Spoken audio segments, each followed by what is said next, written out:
ಕರ್ತನಲ್ಲಿ ಪ್ರಿಯ ಆತ್ಮೀಯ ದೈವಜನರೇ, ಈ ಯೆಶಾಯನ ಪುಸ್ತಕವು ಸತ್ಯವೇದದಲ್ಲಿ ಕ್ರಮಾಂಕದ ಪ್ರಕಾರ ನೋಡುವುದಾದರೆ 23ನೇ ಪುಸ್ತಕ.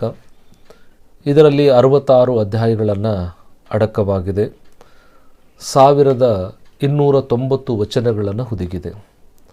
ಈ 66 ಅಧ್ಯಾಯಗಳನ್ನು 3 ಭಾಗವಾಗಿ ವಿಭಜನೆಯನ್ನು ಮಾಡಲ್ಪಟ್ಟದೆ. ಮೊದಲನೇ ಅಧ್ಯಾಯದಿಂದ 39 ಅಧ್ಯಾಯಗಳವರೆಗೆ ಧ್ಯಾನಿಸಿ ನೋಡುವಾಗ ಇಸ್ರಾಯೇಲ್ ಜನರು ಬಾಬೆಲಿಗೆ ಸೆರೆ ಹೋಗುವುದಕ್ಕಿಂತ ಪೂರ್ವದಲ್ಲಿ ನಡೆದಿರುವಂಥ ಘಟನಾವಳಿಗಳು.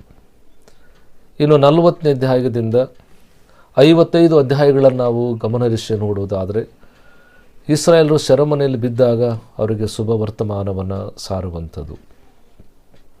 ಇನ್ನು 56ರಿಂದ 66ರವರೆಗೆ ಈ 10 ಅಧ್ಯಾಯಗಳನ್ನು ನಾವು